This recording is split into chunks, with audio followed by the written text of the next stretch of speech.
તમે જોજો કોઈ પણ વ્યક્તિ નહીં હોય ને એ વ્યક્તિ યાદ આવશે. શું કામ કે આ માણસ બહુ પ્રેમી હતો, આ વ્યક્તિ બહુ પ્રેમી હતી, આ વ્યક્તિ યાદ આવે છે, યાદ આવે છે.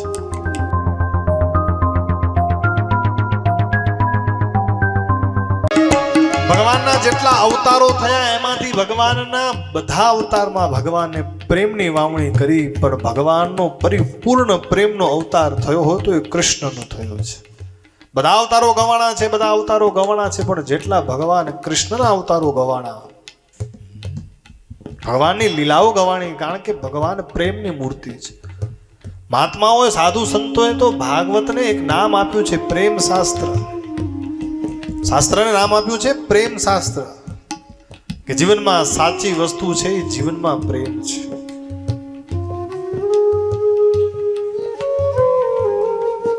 અને માણસ, તમે જોજો કોઈ પણ વ્યક્તિ નહીં હોય ને એ વ્યક્તિ યાદ આવશે. શું કામ કે આ માણસ બહુ પ્રેમી હતો,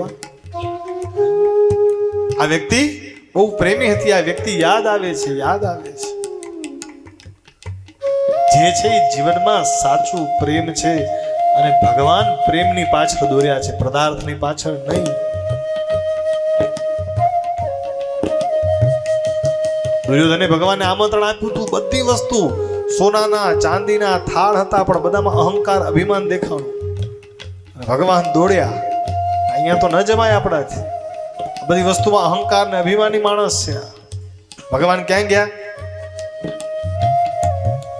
દાસીના દીકરાના ઘરે. વિદુરજી જે પાછળ રહેતા હતા, એવું તૂટેલું ફૂટેલું મકાન, 56 જાતની વાનગી, મિષ્ટાન, ફરસાણ હતા, બધું છોડીને ભાજી ખાવા માટે ગયા. લ્યો,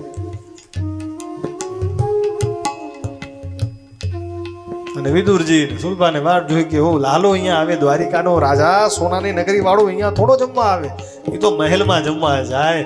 અને જ્યાં આંગણામાં ભગવાનને જોયા ને બંને રાજી થયા કે ભગવાન આવ્યા. ભાજી જમતા જમતા જમતા ભાજી પૂરી થઈ ગયો ને,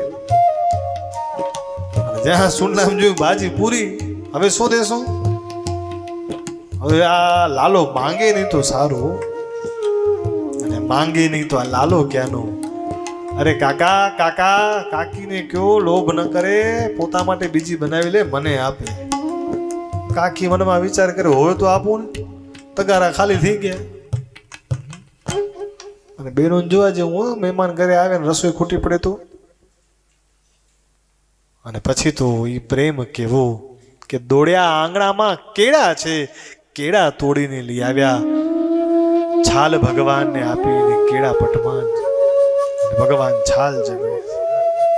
જમતા જમતા જમતા જમતા વિદુરજીને ખબર પડી, અરે આ શું? દેનારો તો ભાન ભૂલ્યો, ખાનારો ભાન ભૂલી ગયો. અરે મારી પત્ની તમને કેળાની છાલ આપે છે ને તમે છાલ જમો છો? અરે ભગવાન બોલ્યા છે કે મને કોઈ શું આપી જોતો નથી, એની અંદરનો ભાવ જોઉં છું, એની અંદરનો પ્રેમ જોઉં છું. પદાર્થ નથી જોતા પરમાત્મા, ભગવાન પ્રેમ જુએ છે.